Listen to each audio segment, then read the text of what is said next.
네, 안녕하세요. 이지바이블의 김종옥 교수입니다. 오늘은 복음서에 나타난 예수님의 비유 그 6번째 시간으로 이 포도원 주인의 비유 또는 포도원 일꾼의 비유라고도 이야기할 수 있는데 마태복음 20장 1절에서 16절까지의 말씀을 가지고 한번 살펴보도록 하겠습니다.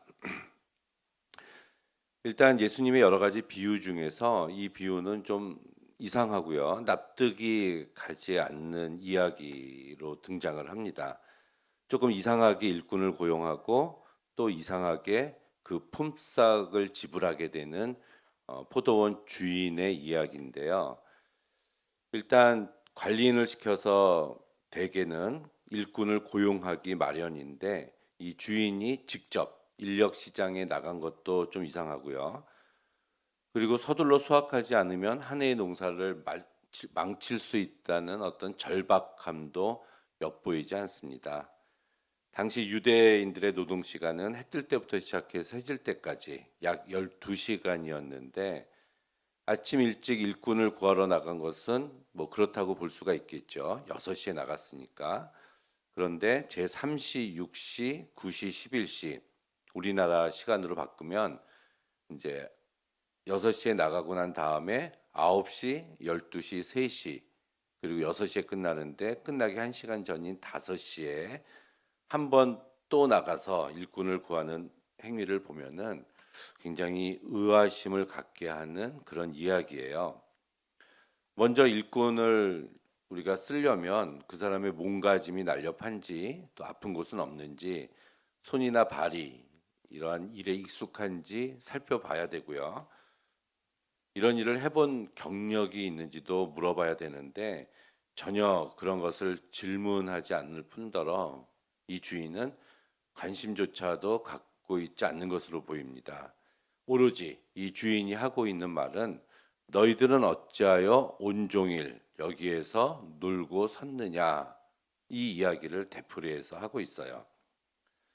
아무래도 이 늦게까지 다른 사람들에게 일꾼으로 택함을 받지 못한 사람이라면 볼품없이 초라한 체력을 가지고 있었고 체격을 가지고 있었고 아마 힘도 이제 못 쓰게 생겼을 거예요. 어쩌면은 그 가족의 생계를 위해서 한 번도 해보지 않은 일을 해보려고 나온 이 막노동이 처음인 사람도 있었을 겁니다. 여기서 우리가 포도원 품꾼이라고 이야기를 하는데요. 이 품꾼은 당시에 노예들보다는 자유로웠지만 이들이 고용되지 않았을 때는 노예들보다 더 비참한 생활을 살고 있었다라고 이야기를 합니다. 여기서는 세 사람이 등장을 하는데요. 먼저 맨 처음에 6시에 일을 하려고 나온 사람, 그리고 일이 끝나기 1시간 전에 제일 마지막에 나온 사람, 그리고 그 사이에 긴장 관계 속에서 존재하고 있는 주인, 이렇게 세 종류의 사람에 대해서 한번 살펴보도록 하겠습니다. 먼저 제일 마지막에 나온 일꾼에 대해서 한번 살펴볼까요? 제일 마지막에 나온 사람은 오후 5시입니다. 1시간 있으면은 이제 완전히 그 일이 끝나는 시간이에요. 당연히 이 시간대쯤이면 인력 시장은 이미 문을 닫았고 더 이상 일감을 얻을 수 있다는 희망을 가질 수 없는 그러한 시간이었습니다. 이 상태로 집에 돌아가면은 가족과 아이들을 볼 낯이 없을 정도로 절망적인 사람들만 남았어요. 힘도 쓰지 못하는 사람들이었을 거예요. 키가 작고 초라했겠죠. 하지만 그것보다 더 심한 것은 그래도 멀쩡한 몸뚱이를 가지고 있는데 그럼에도 불구하고 아무런 일도 할 수 없는 사람이다라고 스스로 낙인을 찍을 만큼 굴욕감을 가지고 있는 그렇게 하루가 지나가고 있는 그러한 시간이었습니다. 집에 돌아가기 막막했을 겁니다. 가족들 볼 면목도 없어서 망연자실하면서 그냥 그 자리에서 서성거리고 있었을 거예요. 혹시 내일이라도 일할 사람을 구하러 나오는 사람이 있을까 해서 그런 사람도 만날 수 있을까 하는 기대를 가지고 있었을 겁니다. 오후 늦게까지 포기하지 못하는 심정으로 서성거리고 있었을 건데 이 사람이 잘한 일은 바로 이거 같아요. 마지막까지 포기하지 않고 그래도 할 수 있는 일이 없을까 해서 그 자리를 떠나지 않고 있었던 것. 다행히 그때 바로 어떤 포도원 주인이 나타나서 포도원에 들어가서 일하라고 이야기를 합니다. 이 주인은 들어가서 일해라. 내가 상당하게 주겠다. 이렇게 이야기를 해요. 여기 상당하게라는 말은 정당하게 주겠다. 정의롭게 주겠다. 그러니까 정당하고 정의롭게 값을 매겨 주겠다. 이러한 말이거든요. 1시간밖에 일을 하지 못합니다. 그렇다면은 우리가 시간으로 계산해서 시간당 1시간, 1시간의 품삯만 지불해 주겠다는 얘기가 아니었어요. 이 포도원 주인은 상당하게 정당하게 값을 매겨서 주겠다. 이렇게 이야기를 하고 이 사람을 데리고 들어온 겁니다. 아마도 이 사람은 기쁜 마음으로 1시간밖에 남지 않았지만 아주 열심히 일했을 거예요. 왜 1시간을 남겨놓고 노동자를 이렇게 불렀는지 이해가 되지 않지만 뭐 당시에 수확이 많을 경우에는 밤에 서리가 내리거나 비가 많이 오는 우기 직전에 이러한 긴급 고용이 가능했다고 합니다. 그리고 당시에 포도가 5년 만에 투자 자금을 회수하는 고가품이었다고 합니다. 그렇게 보면은 이러한 고용은 이상한 일이 아니었어요. 그런데 그렇다고 하더라도 그러면 아침 6시부터 더 많은 일꾼들을 고용했으면은 이 주인한테는 더 큰 이익이 다가왔을 텐데 그렇게 하지 않은 것은 다른 뜻이 있어 보입니다. 주인은 왜 1시간밖에 이제 써먹지 못하는 이런 일꾼을 고용했을까요? 그것은 자명해요. 이렇게 일용직으로 간신히 하루 입에 풀칠하고 먹고 사는, 그날 벌어서 그날 먹고 사는 이 노동자들의 절박한 심정을 이 노인은 알고 있었기 때문에 가난한 이들이 그날 하루 굶지 않도록 하기 위해서 이 일꾼을 불러들인 겁니다.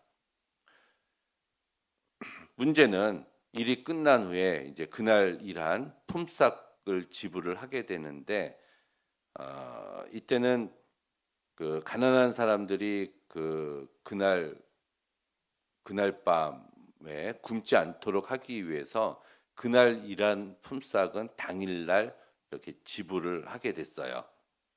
그래서 너는 내 이웃을 억압하지 말며 착취하지 말며 품꾼의 삭슬 아침까지 밤새도록 내게 두지 말라라는 레위기 모세 율법에도 이런 말씀이 나와 있습니다.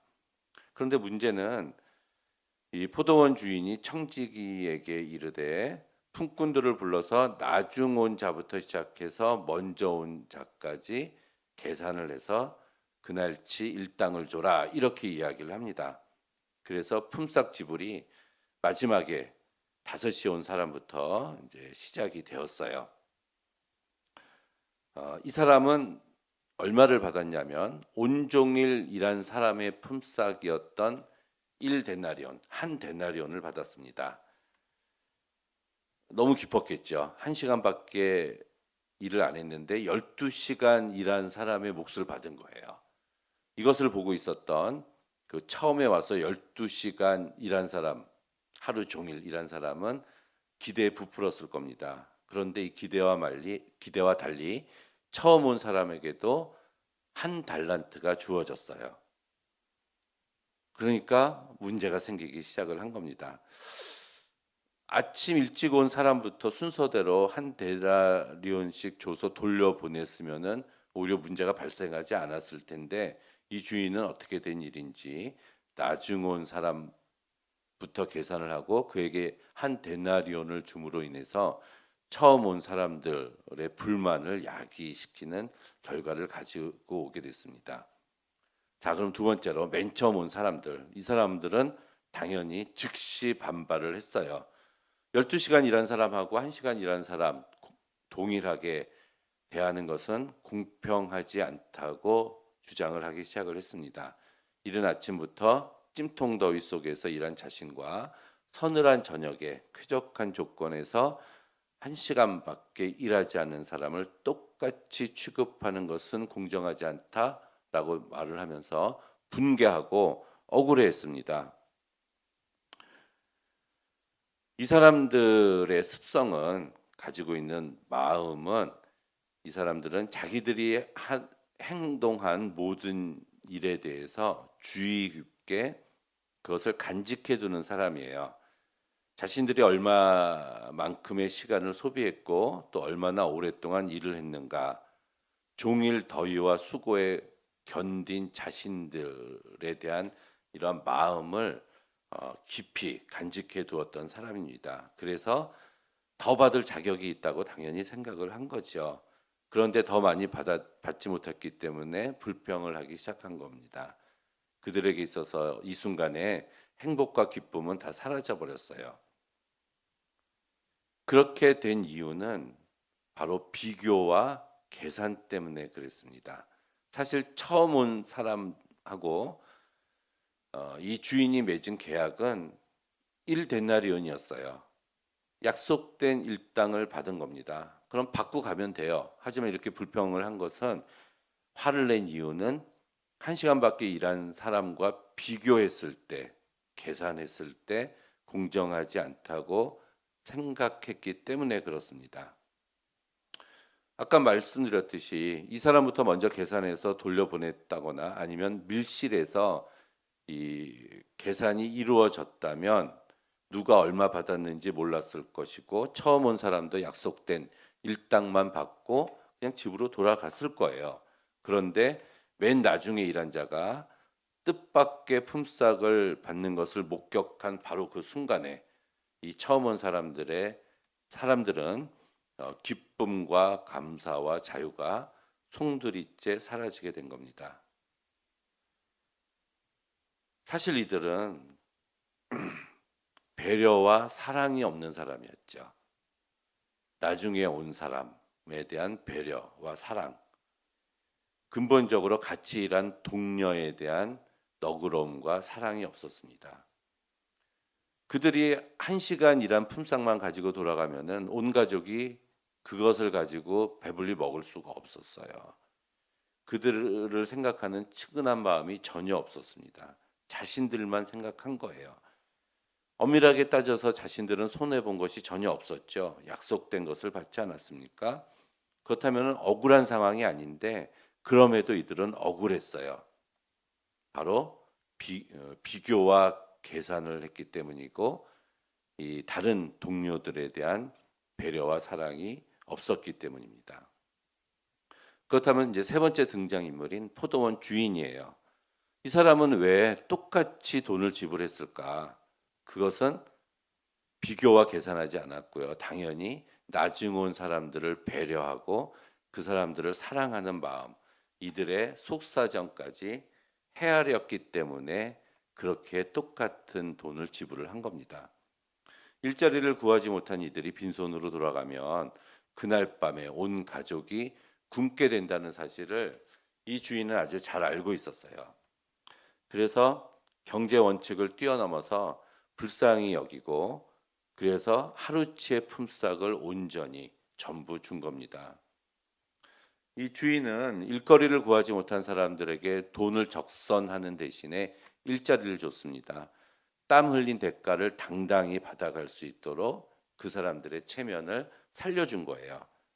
품삯 받는 순서를 바꾼 의도는, 그렇다면은 자신뿐만이 아니라 다른 이들, 모든 사람들에게도 이렇게 빈궁에 처한 사람에게 동일하게 한 데나리온씩 쥐어주는 모습을 보게 해서 이런 절박한 처지의 사람들을 품고 사는 삶을 살라고 일부러 모본적으로 보여준 거라고 볼 수가 있습니다.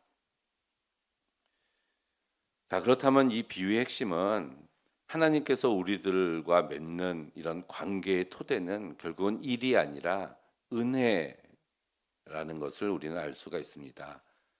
은혜의 토대를 두고 계신 거예요. 그래서 우리는 항상 그 은혜에 감사를 해야 되는 거죠. 처음 온 사람들도 그날 그 주인이 고용해 주지 않았다면 일을 할 수 없는 상황이었습니다. 그렇다면 감사해야 돼요. 일을 하지 못했으면 그날 그들도 굶었을 겁니다.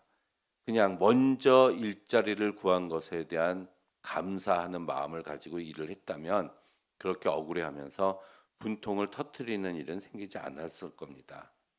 주인은 그들의 불평에 대해서 논쟁하거나 변명하지 않고 그냥 한 말씀 던져요. 친구여, 내가 너에게 잘못한 것이 없다. 너와 내가 한 데나리온을 약속하지 않았느냐? 내 것이나 가지고 가라. 나중 온 사람들에게 이와 같이 주는 것은 내 뜻이다. 이렇게 이야기를 합니다. 약속대로 너는 받았으니까 더 요구할 것이 없다는 얘기죠. 이 주인의 처신에는 어떠한 속임수가 있지 않았습니다. 또한 부당하게 취급당한 일꾼도 아무도 없었어요. 오히려 이런 인정 많은 행동으로 인해서 손해를 본 사람은 주인이었어요. 이렇게 오히려 그렇다면 공정하지 않다는 것이 이 말씀 속에서는 바로 은혜가 되고 자비의 본질이 됩니다. 우리가 구원을 받은 것은 그럴 만한 자격이 있어서 받은 것이 아니라 바로 용서하시고 용납하시는 하나님의 자비 때문에 우리가 구원을 받은 거 아닙니까? 그래서 하나님께서 판단하시는 이러한 상급의 기준은 일반적인 판단에 근거한 것이 아니라 오직 하나님의 뜻에 따라서 그 판단이 이루어진다는 사실을 역설하고 있는 말씀이 있죠. 그리스도 예수 안에 있는 구속으로 말미암아 우리들은 하나님의 은혜로 값없이 의롭다 하심을 얻은 자가 되었다는 이런 로마서의 말씀이 있지 않습니까? 결국 이 비유도 하나님 나라의 특징을 나타내고 있어요. 세상에서의 원칙은 가장 오래 일한 사람이 가장 많이 받는 겁니다. 그러나 하나님 나라에서는 능력의 원칙이 아니라 은혜의 원칙이 작용을 하고 지배를 하고 있는 사회입니다. 아버지 잔치에 들어간 사람은 집에서 성실하게 일한 사람이 아니라 결국은 빈손으로 아버지를 찾아온 둘째 아들이었어요. 그 아버지의 은혜로 감사함으로 그 잔치에 참여하게 된 거죠. 누군가에게 주어진 사랑을 사심없이 함께 기뻐할 줄 아는 마음이 하나님 나라의 마음입니다. 더 배고픈 사람에게 차례를 양보하고 사회적인 약자를 배려하는 마음. 예수님은 바로 그런 마음이야말로 하나님 나라에 속한 마음이라고 말씀을 하고 계세요. 하나님의 정의란 세상의 정의와 같지 않습니다. 절박한 처지에 있는 사람들의 존엄성을 존중해주고 절박한 사람들의 안녕에 깊은 관심을 가지고 있는 것을 포함하고 있어요. 그래서 예수께서는 삶에서 내몰리고 마음이 가난하고 상처받은 사람들에게 그들이 바로 하나님 나라의 주인이라는 것을 선언하고 계십니다. 결국 포도원의 품꾼과 이 품삯의 비유는 창조주 하나님의 주권적으로 운영되는 세상이 무엇인가, 즉 천국은 세상의 법칙과 다르다라는 것을 말씀해주고 있습니다. 나중 온 자가 한 데나리온을 받은 것은 1시간 동안 12시간 일하는 사람의 몫을 했기 때문에 받은 것이 아니라 그냥 주인의 뜻이고 주인의 은혜 때문에 한 데나리온을 받은 거예요. 따라서 우리들은 모든 일에 겸손과 사랑으로 이웃을 생각하고 감사하는 마음을 가져야 됩니다. 우리가 먼저 온 사람이라면 오히려 일을 먼저 차지하게 된 것에 대해서 감사하고 우리가 나중에 온 사람이라면 그 은혜에 감사해서 더 열심히 일을 하면 돼요. 이 하루 품삯이 한 데나리온인데요. 이것은 주께서 가르쳐 주신 주기도문에 일용할 양식이 됩니다. 그래서 지금 주인은 모두가 한 데나리온, 모두가 일용할 양식이 모두에게 나누어지고 있는 세상을 모두에게 보여주고 그것을 실천하도록 격려하고 계신 겁니다. 이렇게 우리 모두가 일용할 양식으로 함께 나눌 수 있는 나라가 바로 정의로운 나라, 공평한 나라, 바로 이 땅에 임하게 되는 하나님의 나라가 됩니다.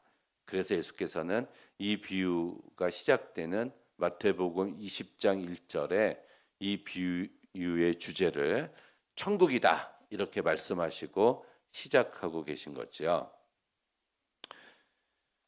예수님은 이 비유를 끝내시면서 이렇게 나중된 자가 먼저 되고 먼저 된 자가 나중된다 이렇게 말씀을 하셨어요. 그런데 이 비유를 시작하시기 전에 19장의 마지막 구절도 먼저 된 자가 나중되고 나중된 자가 먼저 된다 이런 말씀이 나옵니다. 이 말씀 사이에 이 포도원 주인의 이 오늘의 이 비유가 들어가 있어요. 그렇다면은 이 하나님 나라는 먼저 온 자가 나중 될 수가 있고 나중 온 자가 먼저 될 수 있다는 것이 바로 하나님의 나라다. 이렇게 설명을 해주고 계신 거죠. 결론은 그냥 끝납니다. 불평하던 일꾼들의 반응에 대해서는 1절 한마디 언급도 없이 그냥 끝나버려요. 일종의 사라진 결말이죠. 그리고 예수께서는 당신 앞에 그 당시에 서 있었던 청중들과 오늘 우리들에게 스스로 결론을 찾아보고 너희들은 자신의 삶 속에서 어느 자리에 서 있겠느냐라고 질문을 하고 계십니다. 자, 우리도 나중 온 사람들의 속사정까지 헤아렸던 그 주인의 그 깊고도 선한 눈으로 세상을 바라봐야 됩니다. 우리들은 겉으로 드러난 일만 보고 쉽게 비교해요. 곧잘 내가 생각하고 있는 정의와 공평에 대해서 떠듭니다. 그러나 외형적인 면만 우리가 보고 쉽게 비교하지는 말아야 돼요. 우리 모두가 먼저 하나님께로부터 빚진 자들이기 때문입니다. 사람들은 다 모두가 자기를 위해서는 많이 계산하고 남을 위해서는 아주 적게 계산하는 삶을 살고 있어요. 그러한 삶을 살면 살수록 이 땅에서의 분쟁은 끝나지 않을 겁니다. 예수님은 계산하지 않으셨어요.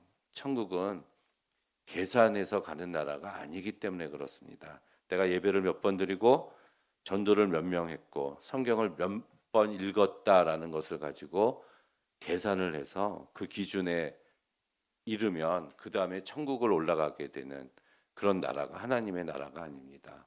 우리는 오로지 하나님의 긍휼하심에 우리를 불쌍히 여기심에 기대어서 겸손한 마음으로 주님의 뜻을 구하고 하나님을 사랑하고 이웃을 사랑하는 삶을 살아갈 때 우리가 바로 그 천국에 입성하게 될 줄로 믿습니다.